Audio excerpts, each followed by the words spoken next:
카페는 보통 가장 빨리 열고 가장 늦게 닫아야 살아남는 업종입니다. 그런데 그 공식을 깨는 사람이 있습니다. 해외 유명 카페에서 10년 동안 로스팅을 해온 한 사람이 이제는 용산에서 자신의 카페를 시작했습니다. 그리고 기존과는 전혀 다른 기준을 선택합니다. 바리스타도 주말에 사랑하는 사람과 시간을 보낼 수 있어야 한다는 생각으로 이곳은 과감하게 오후 3시에 문을 닫습니다. 좋은 커피를 만들면서도 운영 방식은 완전히 다른 이곳. 왜 이런 선택을 했을까요?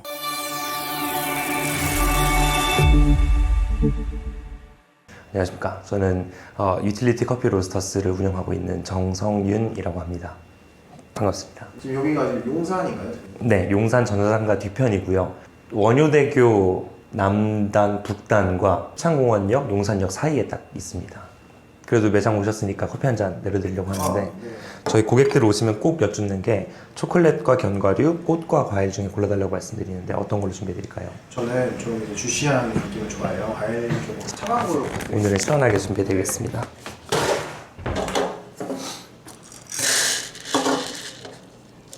지금 핸드픽 하시는 거예요? 맞아요. 그럼 직접 항상 내리시기 전에 이렇게 핸드픽을 하시나요? 네, 꼭 하려고 해요. 왜냐면 로스팅 과정하고 후에도 핸드픽을 하긴 하는데 그래도 어떤 커피가 들어갈지 다 알지 못하고 그 저희 UCR은 메뉴가 커피밖에 없거든요. 딱 핸드드립 커피밖에 없는데 손님들께서 저희 커피를 먹고서 취향이 아니어서 마음에 안 드실 수는 있는데 적어도 제가 실수한 것 때문에 맛없다고 느끼시진 않았으면 좋겠다는 생각을 했어요. 그래서 우짜란 커피들이죠. 그런 커피들이 들어가서 맛이 없다고 느끼시면 그거는 제가 책임이 있는 것 같아서 핸드픽을 꼭 한번 하고 드리려고 하고 있습니다.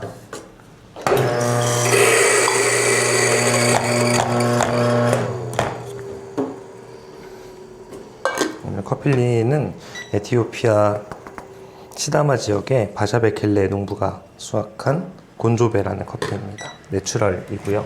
주시한 커피입니다. 대표님 방금 농부 이런 얘기를 해주셨어요. 네. 그러면 이제 생산자나 농가의 관계에서 좀 어떤 방식으로 좀 이렇게 커피를 가져오고 계신가요? 제가 이전에 회사를 다닐 때는 구매 규모가 훨씬 크고 훨씬 더 다이렉트를 하거나 아니면 농부들과 직접 소통하거나 수출자랑 소통할 일이 많았었는데 지금은 제가 다시 자영업자로 돌아왔잖아요. 그래서 적극적인 커뮤니케이션이 조금 제한되는 경우가 있어요. 근데 저는 윤리적이라는 표현은 사실 그린워싱 같긴 하지만 지속 가능한 커피 문화를 국내에서도 그리고 제가 거래하는 농부들에게서도 얻고 싶은 욕심이 있는데 그래서 지금은 좀 신뢰할 수 있는 판매자들, 코스타리카에서 여성 농부들의 삶을 후원해주는 빈보야지나 아니면 삐코업 인증을 받은 리브레 같이 제가 좀 신뢰할 수 있는 생두 업체로부터 생두를 구매하고 있습니다. 그게 UCR이 아직은 작은 단계이지만 그래도 최소한으로 갖고 있는 마지노의 모럴 스탠다드 같은 것입니다. 알겠습니다. 그럼 이제 처음에 이 공간을 설계하실 때 가장 먼저 좀 정한 기준은 어떤 게 있습니까? 커피를 업으로 하다 보면 많은 경우 최저임금으로 시작을 하고 높은 급여를 받지 못할 때가 많거든요. 그래서 저도 여러 핑계가 있지만 예산을 많이 모아두지 못했어요. 창업을 결심했던 단계에서. 그래서 제가 쓸 수 있는 모든 현금들을 쭉 적어서 엑셀에 썸을 해놓은 다음에 제조업을 위한 예산들을 먼저 빼기 시작했어요. 뭐 로스터기는 얼마, 덕트는 얼마, 가스는 얼마, 뭐 생두값은 최소한 얼마를 먼저 빼기 시작했고 그리고 그 다음에 남은 예산을 보니까 에스프레소 머신을 사기가 되게 벅찬 거예요. 그러면은 커피를 내리는 가장 근본적인 방법이 뭐가 있을까 했을 때 핸드푸어 방식이 있었고 남은 것으로 핸드푸어를 할 수 있는 기물들을 쭉 빼서 여기는 커피를 볶는다, 커피를 마신다 딱 이 두 가지 전제만 확립되게끔 만들어진 공간이었습니다.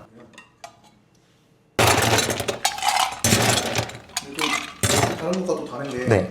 다 내린 다음에 얼음이 나서네요. 이건 제가 약간 칵테일 문화에서 배운 건데요. 저는 음료의 마법은 세 개라고 생각하는데 농도, 온도, 잔이라고 생각하거든요. 그래서 차가운 커피는 제일 차가워야 맛있는 것 같고 뜨거운 커피는 뜨거워야 맛있다고 생각을 해요. 그래서 리칠링을 해서 아주 차가워진 용액을 컵에 담아드리면 얼음을 조금 넣어드려도 녹는 데 시간이 오래 걸리니까 조금 더 균일한 농도의 커피를 드실 수 있습니다. 그렇게 항상 써서 주시는 거예요? 네, 어떤 커피인지 많은 분들이 커피를 드실 때 추천해달라고 하시거든요. 그리고 이제 추천해서 내려드렸을 때 맛있어 하는 경우가 있으세요. 근데 이 추천했을 때 서로 이름을 나누지 않은 상태에서 맛있으면 다음에 오셨을 때 그거를 또 먹기가 되게 어려워진다고 생각해요. 그래서 컵에다 이렇게 커피 이름을 써드리면 이거를 사진 찍어주시는 분도 계시고 아니면 뭐 그 뭔데? 곤 이렇게만 해도 에티오피아 곤조베예요. 제가 찾아드릴 수 있어서 여기다 꼭 써드리려고 하고 있습니다. 여기는 손님들이 커피를 물론 좋아하시는 분들은 딱 어떤 걸 정해서 드시지만 오셨을 때 아까처럼 어떤 거 추천하세요? 이렇게 물어보시는 경우가 많거든요. 그럼 이제 컵에 써드리면 고객님이 커피를 들고 나가셔도 어떤 커피인지를 알 수가 있기 때문에 컵에다가 써드리려고 하고 있습니다. 그리고 오늘 주문하신 커피는 에티오피아 바샤베킬레 곤조베라는 커피입니다. 네, 잘 마시겠습니다. 맛있게 드십시오. 나와서 마저 얘기를 나누실까요? 네.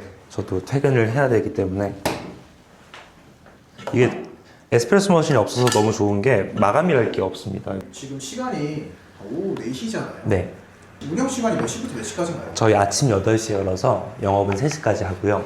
로스팅이 있는 날은 그 퇴근 이후로 로스팅을 하고 오늘처럼 이제 일정이 있는 날은 로스팅을 앞뒤로 다 묻혀놓기 때문에 오늘은 되게 레어한 일이지만 4시쯤 퇴근을 하는 날입니다.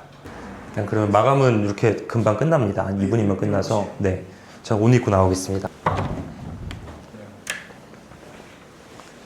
가실까요?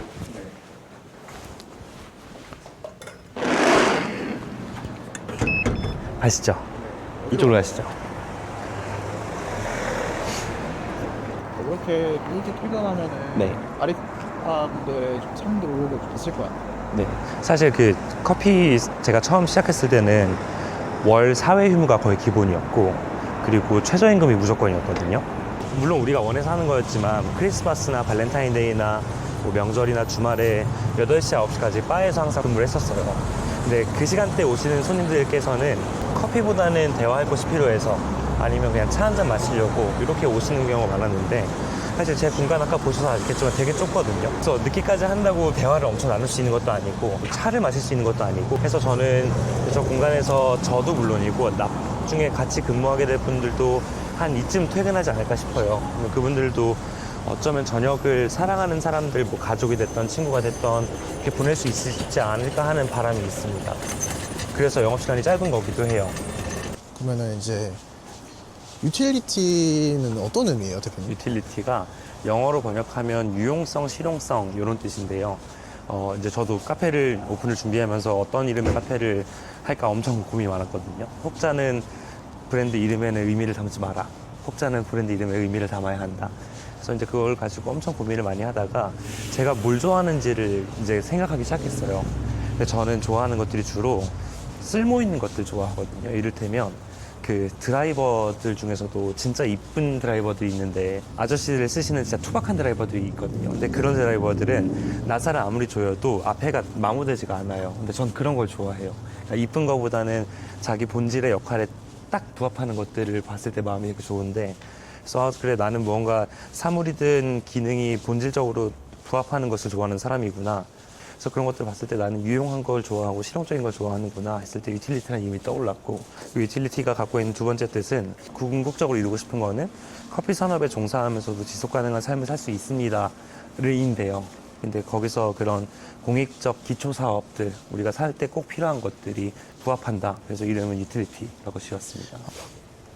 근데 대표님 이제 용산에 그래도 카페가 많잖아요. 네. 근데 이제 그럼에도 불구하고 유틸리티에 오는 분들은 네. 어떤 이유 때문에 좀 오시는 것 같으세요? 제가 그 질문 진짜 많이 받거든요. 인터뷰할 때나 아니면 스스로도 많이 물어봐요. UCR이 선택되는 이유는 무엇인가? 근데 진짜 아무리 생각해도 그 답이 없어요. 그 말씀하신 것처럼 서울의 카페 그렇게 많고 용산의 카페 더더욱 많은데 왜 UCR을 선택해야 됩니까? 왜 UCR을 가야 합니까? 라고 물어보시면 잘 모르겠어요. 그래서 약간 더 감사하게 생각하는 마음이 있어요. 이를테면 저희가 뭐 마사지를 해드리는 것도 아니고 오신다고 막 돈 드리는 것도 아닌데 오시는 것은 왜일까? 저도 사실 그게 의문입니다. 이제 앞전에 촬영을 갔다 왔는데요. 거기서 이제 우연치 않게 이제 창업 고민하시는 분을 좀 뵀어요. 조언을 구하고 계시더라고요. 그래서 그분께서 좀 고민하고 계시는 게 있는데 이제 원두를 처음에 납품을 어디서 받아야 될지 좀 고민이 많더라고요. 만약에 내가 커피를 진짜 처음 해서 세팅 잡을 줄도 모르고 막연히 창업을 하신다고 하면은 사후 관리가 잘 되는 자주 나오는 곳을 가는 것도 방법인 것 같아요. 그래도 방문을 해서 내 커피가 잘 나가고 있는지 세팅을 어떻게 맞추는지 계속 해줄 수 있는 곳을 가는 게 맞는 것 같고요. 만약에 내가 커피를 조금 할 줄 알아서 스스로 세팅을 잡거나 맛을 바꿀 수 있는 분들이라면 크게 두 가지인데, 결국에는 브랜드 인지도가 있는 곳 아니면 내가 맛있는 곳이라고 생각하거든요.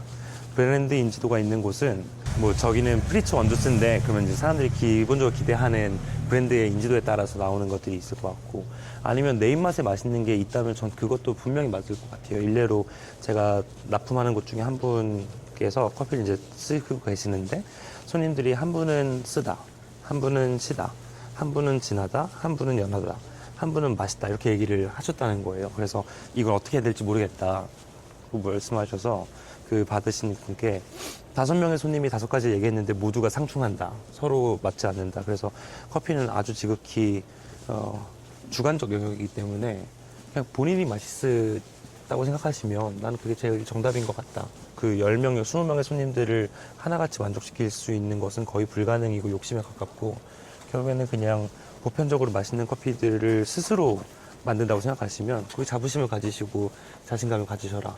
그래서 커피가 완전 처음이라면 잘 관리해 주시는 곳, 커피를 조금 해보신 분이라면 브랜드 인지도 혹은 내 입에 맛있는 것, 이렇게 판단하시면 되지 않을까 싶습니다. 대표님 요새 원두 가격이 좀 많이 오르잖아요. 네. 이런 상황에서 품질과 마진 사이에서 어떤 기준을 가지고 좀 운영하고 계신가요? 일단 커피 지수가 400을 넘었다가 최근에 조금 더 안정화됐거든요. 네. 그래서 아마 이제 수개월 안에는 조금 더 낮아지는 지수에 계약된 커피들이 들어올 것으로 예측이 되는데, 저같이 UCR처럼 이제 막 시작한 브랜드는 사실 퀄리티가 1번일 수밖에 없어요. 손님들은 어찌됐건 인터뷰든 아니면 인스타그램을 보고 한 번은 오실 텐데, 거기서 먹고서 퀄리티가 안 좋으면 살아남을 수가 없거든요. 아마 근데 이거는 저 같은 막 시작한 브랜드도 마찬가지고 저보다 훨씬 선배들도 마찬가지신 것 같아요. 그래서 저는 퀄리티는 내고 할 수 없는 부분이라고 생각을 하고요.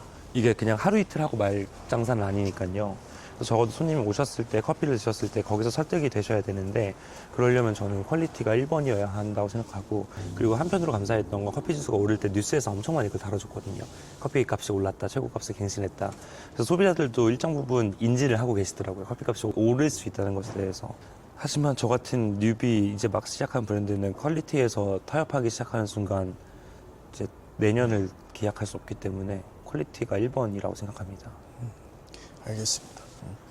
대표님, 그러면 카페 창업을 준비하는 사람들에게 네. 좀 현실적으로 조언해주고 싶은 거 있으세요?